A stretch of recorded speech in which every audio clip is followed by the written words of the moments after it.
रोज़ा एक प्रैक्टिस है, एक मुजाहिदा है, एक जद्दोजहद है।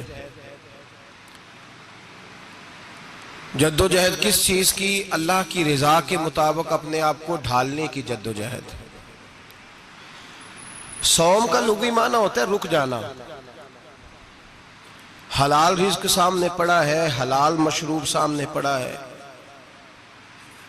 हलाल रिश्ता बीवी का मौजूद है, लेकिन इन सब चीज़ों से हालत रोज़ा में रुकना, अल्लाह की रज़ा के लिए रुकना, इसका नाम रोज़ा है। सौम का माना रुकने के हैं, परहेज करने के हैं, बचने के हैं। हर चीज़ मौजूद है लेकिन अल्लाह का हुक्म नहीं है तो लिहाजा खा नहीं सकते।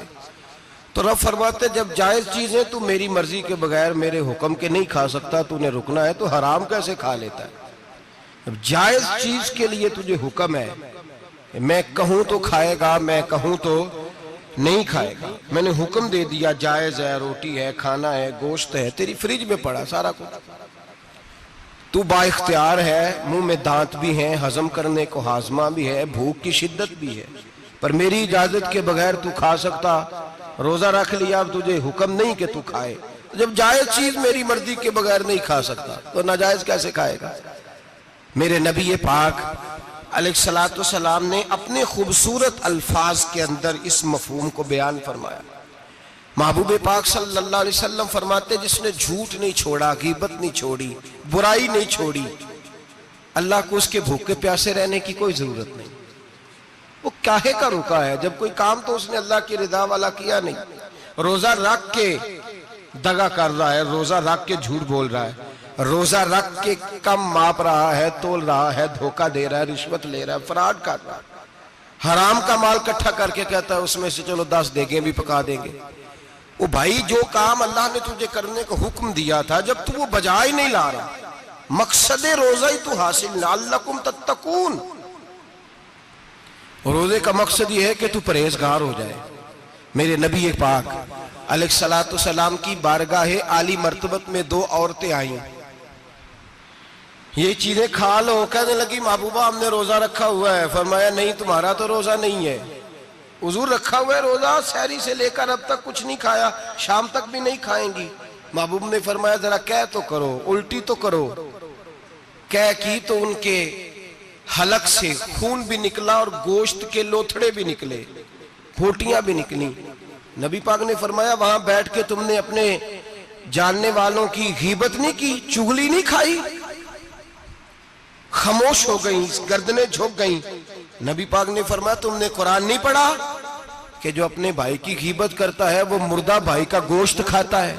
तो गोश्त खा के भी तुम्हारा रोजा रह गया है। किस तरह का रोजा है कि सब रोजा रख के ना रखने वालों पे तनकीद कर रहे हैं। तरावियां पढ़ के निकले हैं तो कहते हैं मैं अकेला ही नेक हूं, बाकी तो मोहल्ले में कोई पढ़ता ही नहीं। ये कैसा तेरा रोजा है कि तू रोजा रख के तो उसके मकसद को नहीं समझा? लअल्लकुम तत्तकून।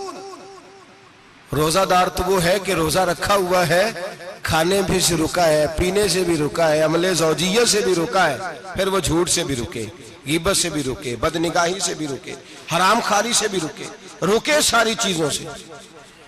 ये बतलाइए कि रोजे की हालत में अपनी बीवी के पास जाना मना है तो गैर महरम को देखना जायज है? हमारे टीवी पे मैंने पहले भी कहा था कि हम ठेकेदार और जिम्मेदार नहीं है मजहब के।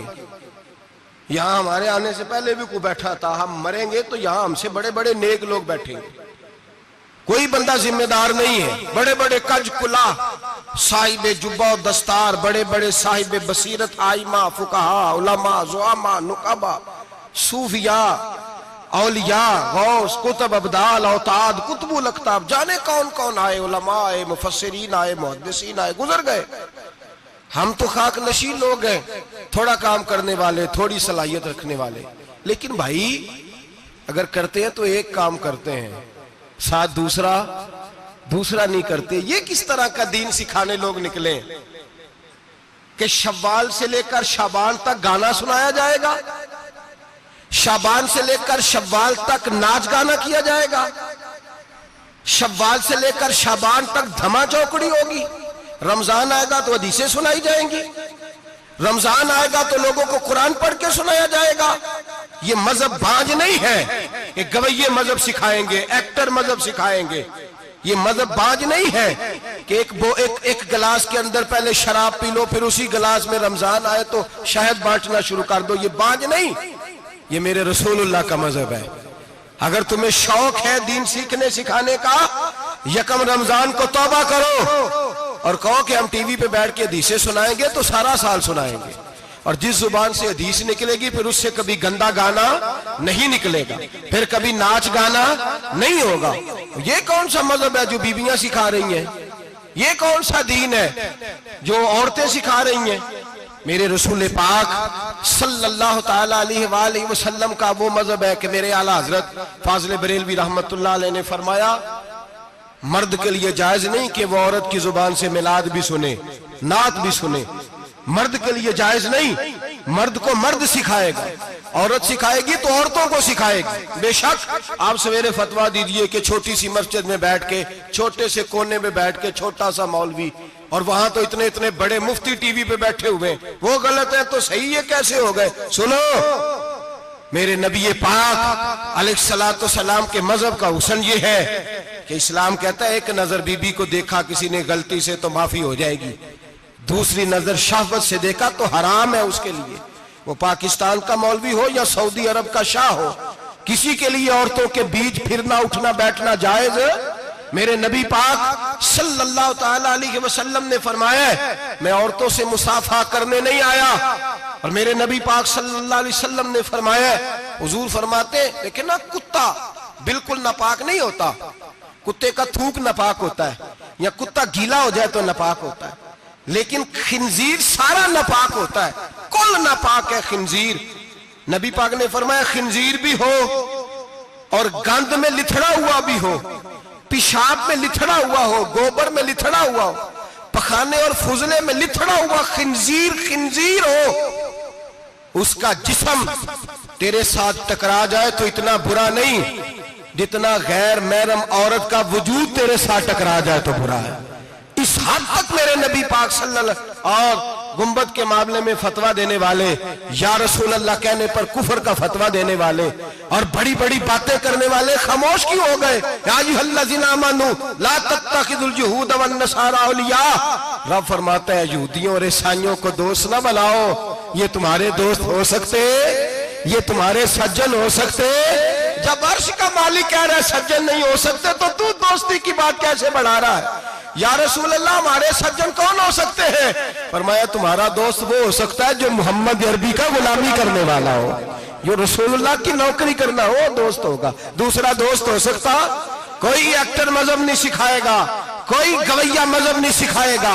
हजरत जनाब सैयदना जुनैद बगदादी, बगदाद के पीर से किसी ने पूछा था आज से 1100-1200 साल पहले, वो तो जमाना वैसे नेकी और परहेजगारी का था, का बाबा जी मर्द और औरत नेक हो, बगैर पर्दे के, बगैर हिजाब के, बगैर दीवार के बैठकर एक दूसरे को दीन सिखा सकते हैं?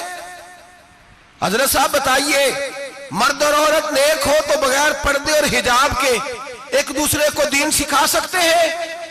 तो हजरत जुनैद बगदादी फरमाने लगे सिखाने वाला हसन बसरी हो और सीखने वाली राबिया बसरी हो तो फिर भी बगैर पर्दे के बैठने की इजाजत नहीं।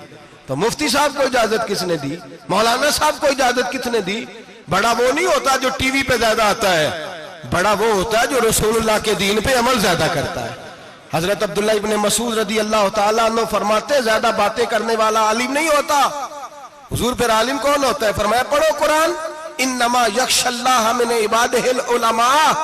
फरमाया बड़ा आलिम वो होता है जो अल्लाह से ज्यादा डरता है, इसलिए कि रब फरमाता है मेरे बंदों में से जो आलिम वो हैं जो अल्लाह से ज्यादा डरते हैं, खौफ रखते हैं। तो मेरे भाई रमजान अल मुबारक में बचना है, परहेज का वक्त है, तो कोई शख्स भी कोई शो ना देखे, मेरी मिन्नत है आप हजरात, कोई शो ना देखे।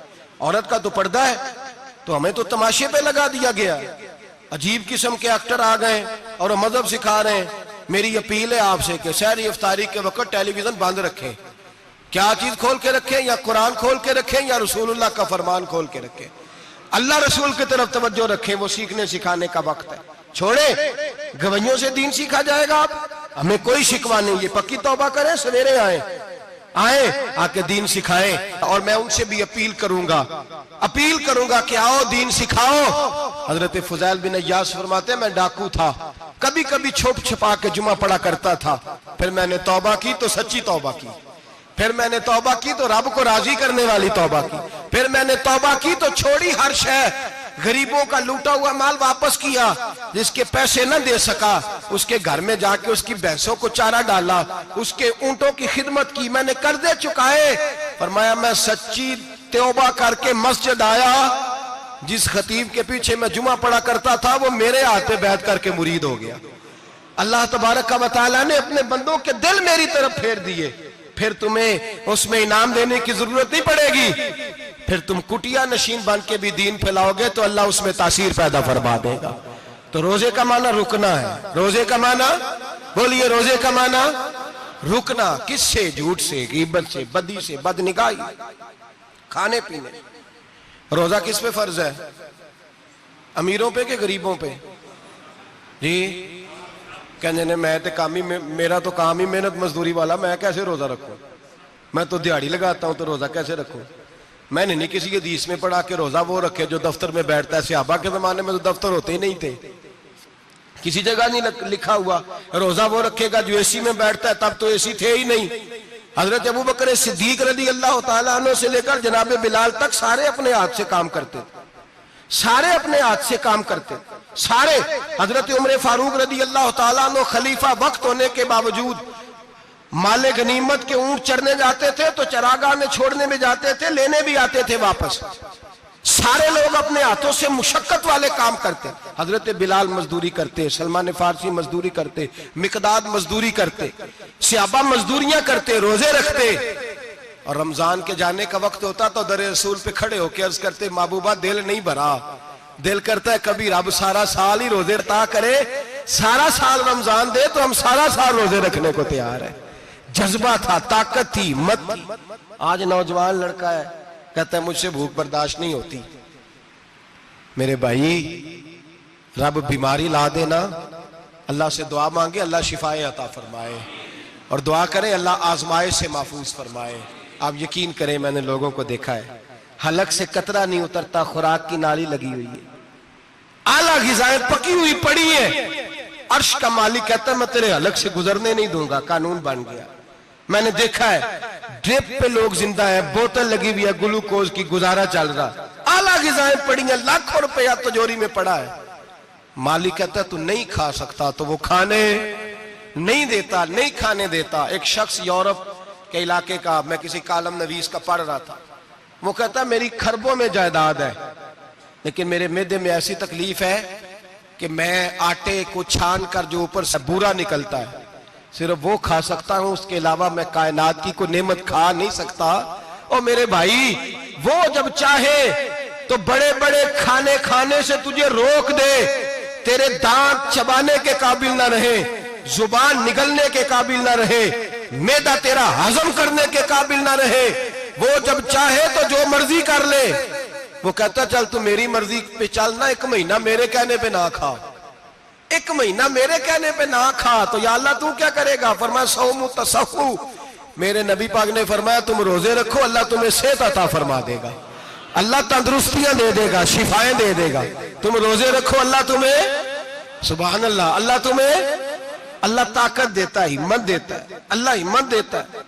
मैंने देखा है, मैंने बुजुर्गों को देखा है, ज़ईफ लोगों को देखा है, कमजोर लोगों को देखा है, मैंने देखा है रोजे रखते हुए, मजदूरों को देखा है रोजे रखते हुए। मैं अपने अब्बा जी को कहता अब्बा जी इतनी सख्त गर्मी और मजदूरी आप करते और मजदूरी के आलम में रोजा रखते, तो कहते पुत्र रोजा की आंदा है, रोजा कदों को जाता है, रोजा अपनी जगह ते वे मजदूरी अपनी जगह होते।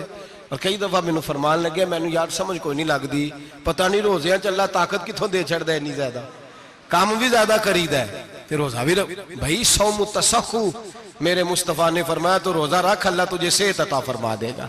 रब ताला तुझे, यहाँ होटल खुले हुए हैं, यहाँ अजीब हालात है, होटल खुले हुए हैं, लोग बहाने ढूंढते फिरते हैं, कहते हैं कट लग गया था, जरा थोड़ा सा खून निकल आया, सनी प्लास लगाई है तो रोजा नहीं रखा। ये जरा मुझे थोड़ी दिक्कत हो गया तो मैंने रोजा नहीं रखा, खांसी लग गई है तो रोजा नहीं रखा। ओ खुदा के बंदे, रोजा तो नेमत है। और सुभान अल्लाह, मेरे नबी पाक ने फरमाया लिकुल्ल शैइन ज़कात व ज़कातुल जसद सौम, फरमाया हर शय की ज़कात होती है, वजूद की ज़कात रोजा है। रोजे रखो, जिस्म की ज़कात निकल जाएगी। फाका करना भी मेरे नबी पाक की सुन्नत है, मिसवाक करना भी सुन्नत है और फाका करना भी। मिसवाक वाली सुन्नत ज्यादा अपनाते हैं लोग, फाका करना भी नबी पाक की सुन्नत है। एक साहब मुझे कहने लगे जनाब बैठ के खाना हुजूर की सुन्नत है। मैंने कहा कभी कभी ना खाना भी नबी पाक की सुन्नत है, ना खाना भी हुजूर की सुन्नत है। और हमारे फुकाहा ने लिखा है जो रोटी ज्यादा खाता है उसमें दो बातें पैदा हो जाती हैं। क्या क्या? एक बोलता ज्यादा है, दूसरा सोता ज्यादा है, गाफिल हो जाता है। फाका और हकीम अतिब्बा डॉक्टर कहते हैं कि पेट खाली रहे ना जिस आदमी का, उसका हाफजा मजबूत होता है, उसके ज़हन की गिरा खुलती है। ज्यादा खाने से तो खुमारी चढ़ती है, दिमाग ढूंढते फिरना रोटी किधर से आज अच्छी है, घर में नहीं पकी तो होटल चले जाना, खाने के सिवा और काम ही कोई नहीं। ओ साहब, मेरे नबी पाक अलैहिस्सलाम ने फरमाया काफर 7 आंतों से खाता है, 7 आंतों से। और फरमाया मेरा मोमिन 1 आंत से खाता है। उसके वजूद में खाने वाली 1 आंत है, काफर 7 आंतों से खाता है। फाका कशी से नूरानियत पैदा होता है, कम खाना। देखे ना, नबी पाक सल्लल्लाहु अलैहि वसल्लम ने अल्लाह से फाका मांग के लिया है, या अल्लाह 1 वक्त रोटी दे, 1 वक्त का फाका दे, मांग के लिया है नबी पाक ने, मांग के। हजरत अबू हुरैरा रदी अल्लाह ताला अन्हु फरमाते हैं भूख ज्यादा लगती थी ना जब मुझे, तो मैं हजरत उमर से, अबू बकर से, उस्मान, मौला अली से कोई मसला पूछ लेता था। और जब मैं मसला पूछता था तो वो मुझे रोटी खिला देते थे। जब मैं उनसे मसला पूछता तो वो मुझे, हजरत अबू हुरैरा फरमाते हैं मुझे भूख लगी, मैं हजरत उमर के पास गया, उनसे मसला पूछा। उनका रिवाज था जब मैं मसला पूछता तो पहले रोटी खिलाते। हमारे बुजुर्ग ये फरमाते हैं कि खाने खिला के दीन पढ़ाओ। सिर्फ तुम्हारा कुतुब खाना नहीं खुला होना चाहिए, तुम्हारा दस्तरखान भी खुला होना चाहिए। किसी ने नबी पाक सल्लल्लाहु अलैहि वसल्लम से पूछा था बेहतरीन मुसलमान कौन है? हुजूर ने फरमाया जो सलाम लेने में पहल करे और रोटी ज्यादा खिलाए, जो रोटी हर वक्त फिक्र करे आ यार तो रोटी खा ले, रोटी खाने की तरफ तवज्जो दिलाए। खिलाना सुन्नत है, ज्यादा खाना इसमें भी फर्क रखे। तो नबी पाक सल्लल्लाहु अलैहि वसल्लम के सहाबी हजरत अबू हुरैरा रज़ी अल्लाह ताला अन्हु फरमाते मैंने हजरत उमर से मसला पूछा। मैंने कहा हुजूर मसला बताएं, तो कहते पहले उनकी आदत थी जब मैं मसला पूछता तो रोटी भी खिलाते, आज उन्होंने मसला ही बताया है, रोटी कोई नहीं खिलाई। तो मुझे कहने लगे अबू हुरैरा तू सोचता होगा रोटी नहीं इसने पूछी, तूने कब से खाना नहीं खाया? मैंने कहा आज सुबह से। तो जनाब उमर कहने लगे मैंने कल सुबह से नहीं खाया। चल अबू बकर सिद्दीक के घर मसला पूछते हैं। कहते जनाब सिद्दीक अकबर के दरवाजे पे गए, जाकर के उनसे मसला पूछा। उनकी भी आदत थी जब कोई मसला पूछने जाते तो दस्तरखान बिछा लेते, कहते आओ रोटी भी खिलाता हूँ मसले भी बताता हूँ। कहते हैं गए तो उन्होंने भी मसला बताया, रोटी कोई ना पूछी। तो कहने लगे उमर अबू हुरैरा तुम लोगों ने कल परसों से नहीं ना खाया होगा। और अबू बकर को 4 दिन गुजर गए हैं, थोड़ा सा दूध मिला है या खजूर मिली है, रोटी कोई नहीं मिली। चलो दरे रसूल पे चलते, आओ हुजूर की बारगाह। कहते हैं नबी पाक की बारगाह में आए, हुजूर ने चेहरे देखे, करीम से मसला नहीं पूछना पड़ा। मेरे मुस्तफा करीम ने फरमाया भूख लगी हुई है तुम तीनों को, 3-4 दिन हो गए। अल्लाह के रसूल ने फरमाया मुझे पूरा हफ्ता हो गया है। सबब कुछ और है जिसको तो खुद समझता है। जवाल बंदा ए मोमिन का बेजरी से नहीं, भूख नुकसान का वजह नहीं बनी, वजह कोई और बनी है। रिश्वतें जो बाजार गर्म हुए हैं लूट मार के, ये रोटी के लिए नहीं, ये ज्यादा खाने के लिए, ये बैंक बैलेंस के लिए गर्म है। ये लूट मार का मकसद कोठियां बनाना है, रोटी का तो रब करीम का वादा है। जो रोज रोता है शाम को कि मेरा कारोबार कोई नहीं, असल में कहता है बंगला कोई नहीं, असल में कहता है कार कोई नहीं, पजारो कोई नहीं, रोटी तो अल्लाह अता फरमाता है, उसका वादा है। फरमाया हुजूर ने 3 दिन बीत गए, चलो। मेरा बेतकल्लफ सहाबी है अबुल हसन अंसारी, वो बड़े नसीब वाले होते हैं जिनको मेरे नबी पाक खुद कहते थे कि तेरी फलानी जिम्मेदारी है। इस जमाने का तो किसी को कह दिया जाए ये तेरी जिम्मेदारी है तो कहता है ये तो फटीके डालने लग गया, यहां से तो छुट्टी कर जानी चाहिए। खुश होते थे सहाबा के हमारी जिम्मेदारी लगी। कहते हैं हजरत अबुल हसन अंसारी के घर गए, नबी पाक ने फरमाया भूख बड़ी लगी है खाना ला। कहते हैं हुजूर ने उसे कहा तो उस आदमी को तो वजद ही हो गया, उसने कहा मेरे इतने नसीब कि हुजूर का ये खाना खिला। आओ देखो दुनिया वालों, आज जो सबसे ज्यादा इज्जत वाला है वो मेरा मेहमान बना हुआ है। फरमाते हैं वो दौड़े गए, बकरी उठाई, जिबा की, बीवी को कहने लगे रोटी तैयार कर। उधर खजूरें तोड़ी, अंगूर तोड़े, कहने लगे हुजूर आप जब तक तनावुल करें तब तक खाना पक जाता है। हजरत उमर कहते हैं रोटी पक के आई, बड़ा प्यारा गोश्त, बड़ा अच्छा सालन, बड़ा खूबसूरत खुलूस वाला खाना।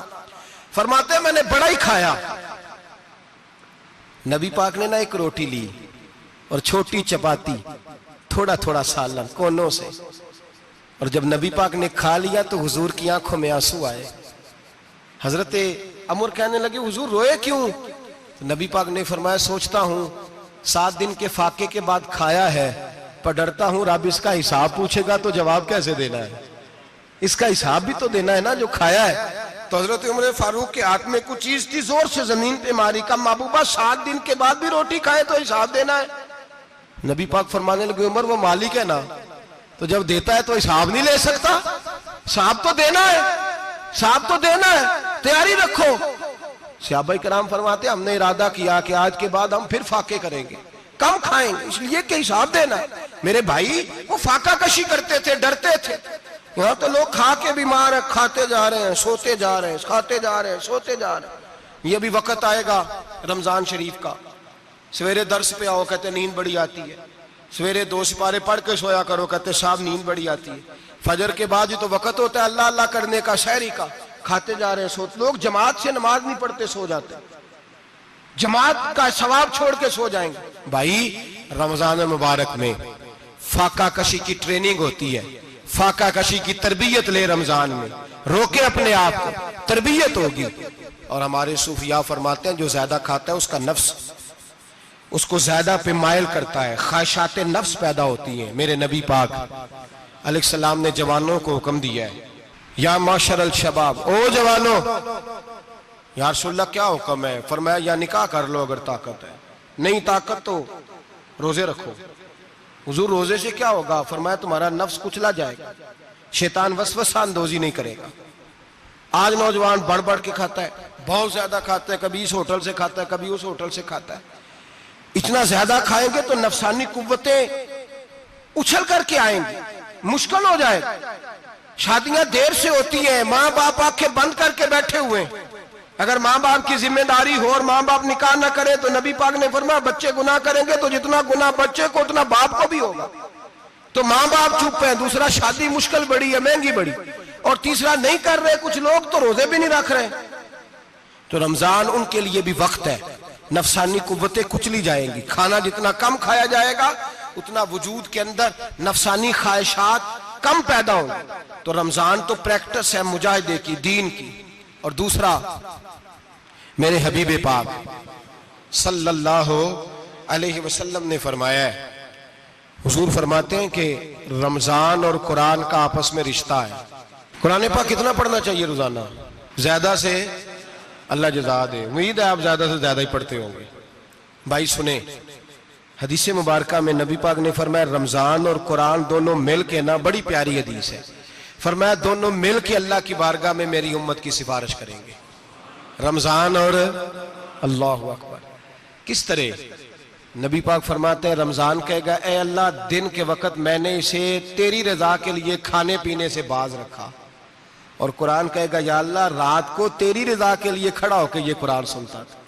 रमजान और कुरान दोनों सिफारिश करेंगे। हम ना बड़ा कुछ पढ़ते हैं, सुनते हैं, सीखते हैं। अब यकीन करें ये खाते भाई का भाई से इख्तलाफ हो जाए ना तो वो 30 साल पुराने खाते खोल के ले आता है, सारी रात ढूंढता है कि मेरे पैसे कहां से निकलते हैं, पढ़ लेता है। कुरान पाक की बारी आती है तो नहीं पढ़ते, नहीं पढ़ते कुरान पाक। अब्बा जी का खत्म होता है तो मांगते फिरते हैं, कहते 2 कुरान पाक, 10 कुरान पाक। ये बातें बतानी नहीं चाहिए, करनी नहीं चाहिए, लेकिन चूंकि तरबियत के लिए बैठा हूं तो कर देता हूं। मेरे शागिर्दों से पूछें, यहाँ मदरसा है अल्हम्दुलिल्लाह, दर्जनों तलबा है, असातिज़ा है, मेरे पीर भाई हैं, और मेरा ये दावा है कि शायद कोई किसी से इतना प्यार करता हो जितने मेरे शागिर्द और मुरीद मुझसे करते हैं। लेकिन मैंने कभी किसी से नहीं कहा कि जरा सूरत फातिहा पढ़ के देना, मैंने अपने अब्बा जी को सवाब देना है। पूछ लें किसी से, किसी से नहीं कभी कहा, कभी नहीं मैंने कहा कि जरा मुझे थोड़ा सा कुरान पढ़ दें। मैं इसको नाजायज नहीं कहता, पढ़वाना चाहिए, लेकिन मैं अपने वालिदैन के लिए कभी सवाल नहीं करता कि मुझे जरा पढ़ के दो, मैंने बख्शना है, इसलिए कि मैंने जाती तौर पे रूटीन बनाई है। मैं समझता हूं कि कायनात के अंदर मेरे ऊपर जिन लोगों ने एहसान किए उनमें सबसे ज्यादा हिस्सा मेरे माँ बाप का है। मैं समझता हूं इस बात, कितना नालायक हूं मैं कि मैं एक महीने में एक कुरान पाक भी पढ़ के उनकी रूह को एहसास नहीं कर सकता। मेरा ये तरीका है जाती, मैं कदगन नहीं लगाता, मेरा जाती तरीका ये, अलहम्द से शुरू करो और 2 सूरतें छोड़ के कुरान पाक खत्म कर दो आखिरी, और फिर फलक और नास सूरतें साथ ले जाओ। यहां बैठ के साले सवाब नहीं करना, खत्म नहीं दिलाना, साथ ले जाओ, कब्र पे खड़े हो जाओ और फलक और नास सूरतें कब्र पे बैठ के तिलावत करो, और जो कुरान मजीद पढ़ा है उनकी रूह को वहां एहसास करो। ओ भाई, औलाद जब माँ बाप के लिए पढ़ती है तो उसे कहना नहीं पड़ता अल्लाह बख्श दे, इसलिए कि औलाद की नेकियां खुद ब खुद माँ बाप के खाते में जमा होती हैं, खुद नेकियां जमा होती हैं। मेरे भाई, तू बच्चों से ये तो मुतालबा करता है कि बेटा इस साल रमजान मुबारक में मेरे लिए सत्तू जरूर बनाना, फलानी चटनी जरूर तैयार करना, ये क्यों नहीं कहता बीवी से कि डिशे कम बनाना? तू भी बैठ के कुरान पाक पढ़, मैं भी कुरान पाक पढ़ता हूँ। इधर आओ बेटा, यहाँ बैठ के तिलावत करो, मैं भी करता हूँ। बेटी इधर आओ, बैठ के कुरान पाक पढ़ो। कितना वक्त लगता है? हाफिज और कारी और उलमा अगर पढ़े तो 20-25 मिनट लगते हैं कुरान पाक का सिपारा पढ़ने, और अटक अटक के पढ़ने वाला भी पढ़े तो 1 घंटा लग जाएगा। और मेरे नबी पाक सल्लल्लाहु अलैहि वसल्लम ने फरमाया जो कुरान पढ़ते हुए अटकता है अल्लाह उसे डबल सवाब अता फरमाता है। फरमाया जो जुबानी पढ़े सिंगल सवाब, जो देख के पढ़े उसे डबल सवाब। हुजूर क्यों? फरमाया इसलिए कि मेरा कुरान देखने पे भी अल्लाह सवाब अता फरमाता है, कुरान देखने पे भी अल्लाह सवाब देता है, देखने का भी सवाब। रमजान शरीफ में कुरान पाक पढ़े, खोल के पढ़े। और मेरे भाई, अगर तेरा बच्चा पढ़े, अगर तेरी बेटी पढ़े, कायनात का खुशनसीब बाप वो है कि बेटा कुरान पढ़े, चाहे नाजरा ही पढ़े। जिसकी बेटी पढ़े, जिंदगी में इन्हें इस काम पे लगा जाओ, मरने के बाद भी पढ़ेंगे। इमाम जलालुद्दीन सुयूती शाफई रहमतुल्लाह अलैह फरमाते, हजरत ईसा कब्र के पास से गुजरे, कब्र पे अजाब हो रहा था, अल्लाह का गजब बरस रहा था। जनाब ईसा इस्तिगफार पढ़ते डरते गुजर गए। थोड़ी देर के बाद, चंद घंटों के बाद गुजरे तो उसी कब्र पे फूल खिले हुए थे, रहमत बरस रही थी। हजरत ईसा अलैहिस्सलाम अर्ज करने लगे, मौला तू बेनियाज है, मेरी ताकत नहीं तेरे कामों में बोलने की, पर अभी तो यहाँ अजाब हो रहा था, अभी रहमत बरस रही है। जनाब ईसा कहते हैं आवाज़े खुदाबंदी आई, ईसा बंदा बड़ा गुनाहगार था, पापी था, मुजरम था, खताकार था, लेकिन जब इसका इंतकाल हुआ, इसकी बीवी हामला थी, उसके पेट में बच्चा था, बच्चा इसके इंतकाल के बाद पैदा हुआ।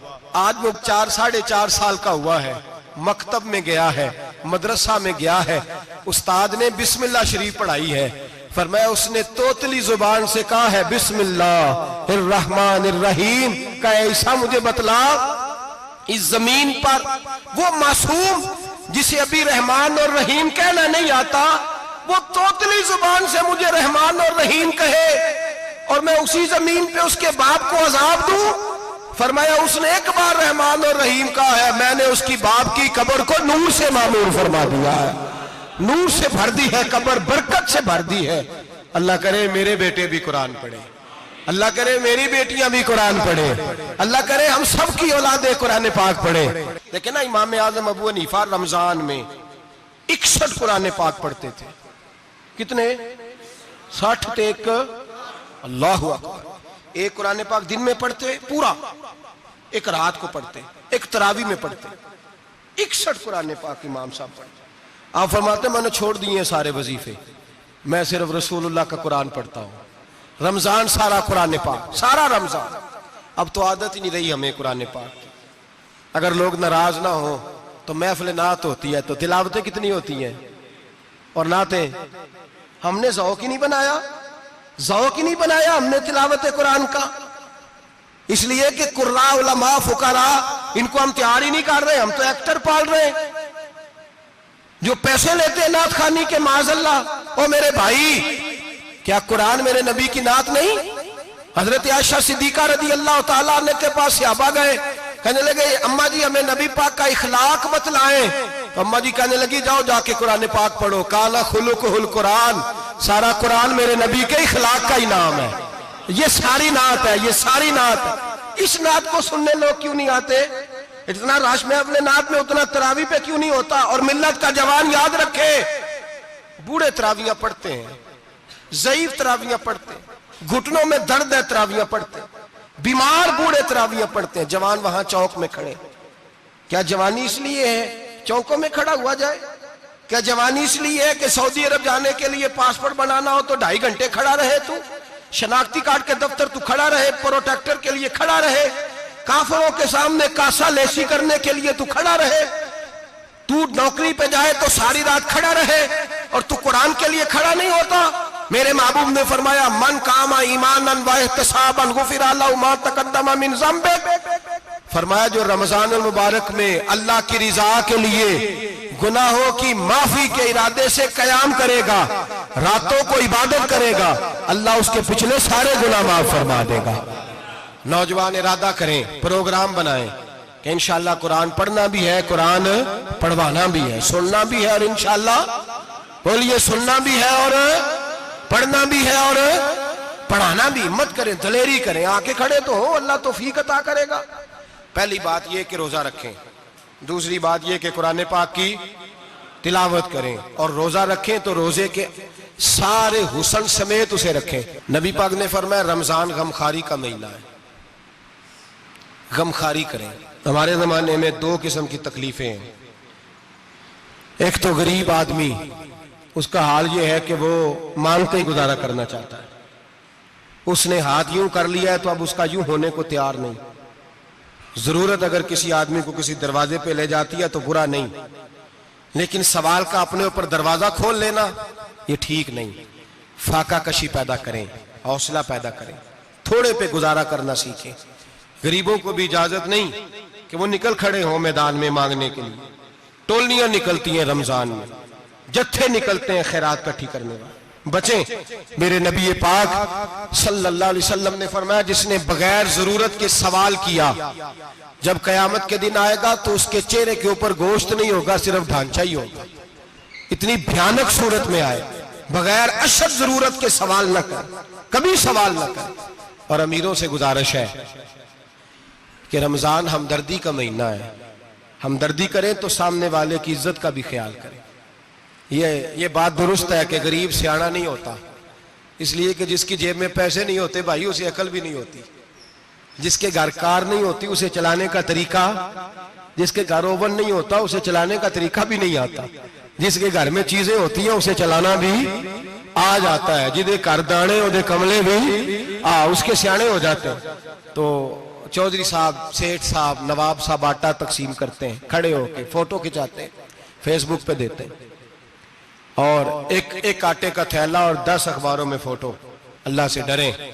रमजान हमदर्दी का महीना, हमदर्दी का। गरीब को दें तो उसकी इज्जत को रुसवा ना करें।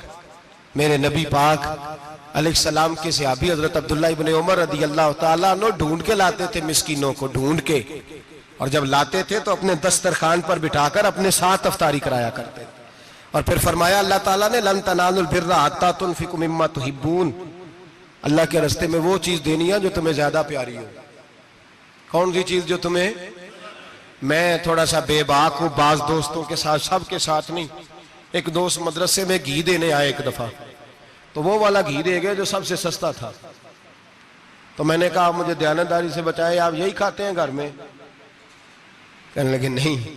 तो मैंने कहा फिर हमने बच्चे मारने के लिए तो नहीं ना रखे हुए, क्या वो वाला घी अल्लाह के रास्ते में प्यारी चीज दे रही है ना, इसलिए गले गले नोट लोग मस्जिद के गले में डाल जाते हैं, फटे हुए डाल जाते हैं, कहते हैं जोड़ लेंगे मौलवी साहब। और खुदा के बंदे प्यारी चीज देनी थी तूने, और तूने उसका तर्जमा उल्ट कर लिया है। समझ ले, रमजान मुबारक में किसी गरीब की मदद करनी है तो साथ उसकी इज्जत भी करनी है। नबी पाक अलैहिस्सलाम के दरवाजे पर जब से, ये जुमला एक है लेकिन बड़ा कीमती है। सहाबा कहते हैं जब हम दरवाजा रसूल पे जाते थे खैरात भी मिलती थी और इज्जत भी मिलती थी।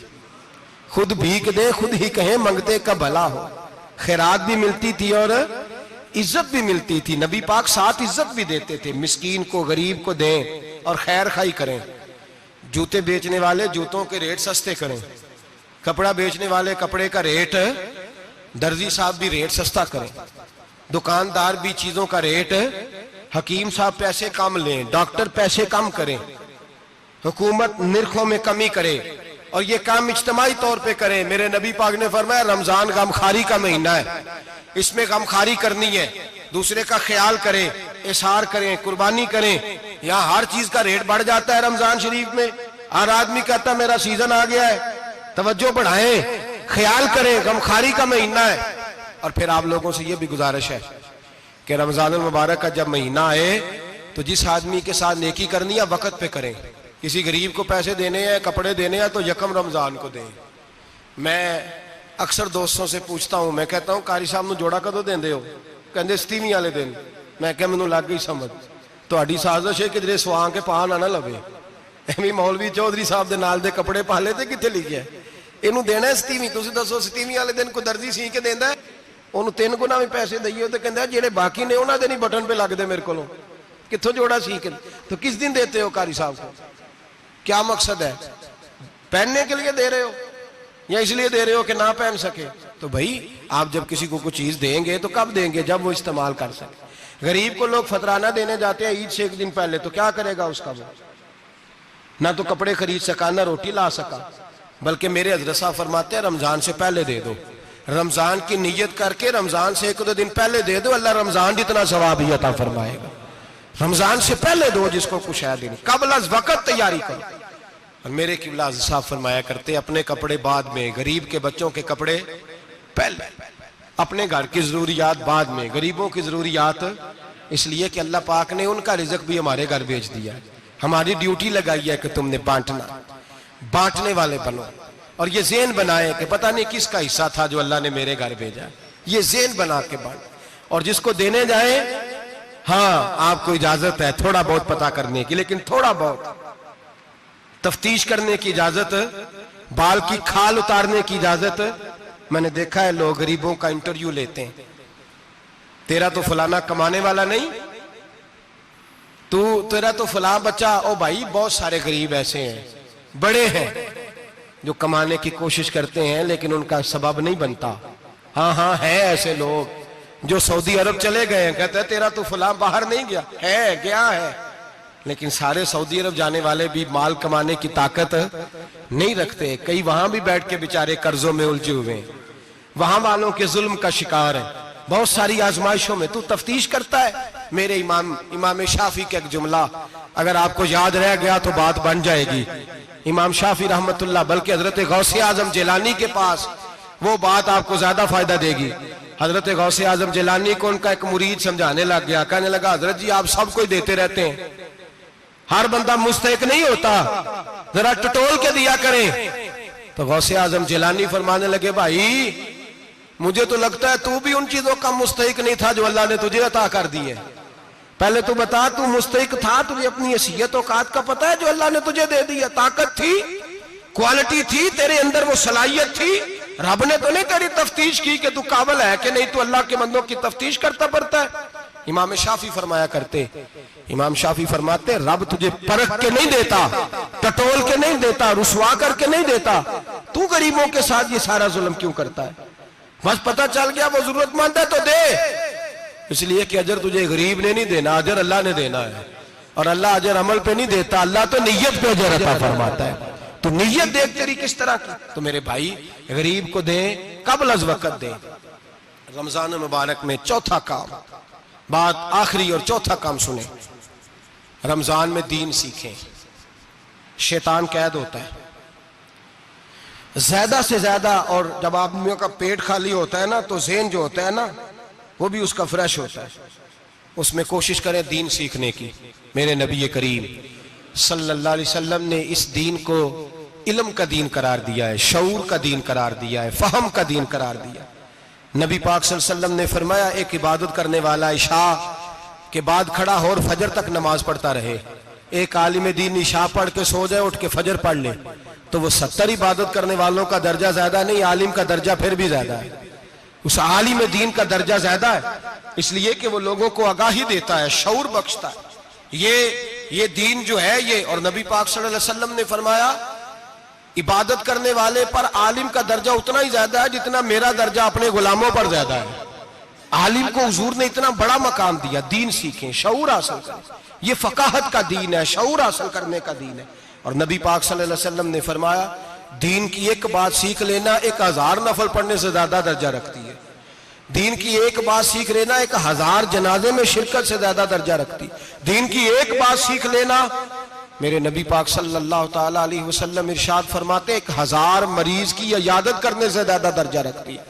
फरमाया जिसने रात के एक लम्हे में दीन की एक बात सीखी, अल्लाह उसे सारी रात इबादत करने से ज्यादा सवाब अता फरमाएगा। मेरे ऐसा फरमाया करते, जब सीखने वाले को यह सवाब मिलेगा तो बताइए सिखाने वाले को कितना सवाब मिले, उसे अल्लाह कितना दर्ज। रमजान आ रहा है, शैतान कैद है, दीन फैलाने की कोशिश करें, जद्दोजहद करें। बड़ी नींद आती है फजर पढ़ के, लेकिन अगर किसी का इरादा बन जाए कि दीन सीखना भी है और दीन बच्चों को, तो फिर कोई नींद गलबा। एक मिसाल एक आलिम ने समझाई। कोई बुजुर्ग थे, दरवेश आलिम, उनके पास एक औरत आई, कहने लगी मैं बच्चों को सवेरे बड़ा जगाती हूँ, बच्चे जागते नहीं नमाज के लिए। बड़ा अजीब जवाब दिया बुजुर्गों ने, दरवेश ने, आलिम ने। कहने लगे बीबी क्यों नहीं जागते, जगाया कर, बेदार किया कर, उठाया कर। कहने लगी बड़ी जद्दोजहद करती हूँ, उठते नहीं, बेदार नहीं होते। अल्लाह वाले थे ना। कहने लगे ये बता, अगर उस कमरे में आग लग जाए तो फिर बच्चों को कैसे बेदार करेगी? आग से बचाने के लिए क्या करेगी? फिर तो बालों से पकड़ भी घसीटना पड़ा तो घसीट के कमरे से लाऊंगी, फिर तो चोटें लगती हैं तो लग जाए, फिर मैं परवाह नहीं करूंगी। आप फरमाने लगे यूं समझ ले जहन्नम की आग जल रही है, अगर तेरे बच्चे ने नमाज ना पढ़ी तो आग लग जाएगी, अगर इसने इबादत ना की तो उसे आग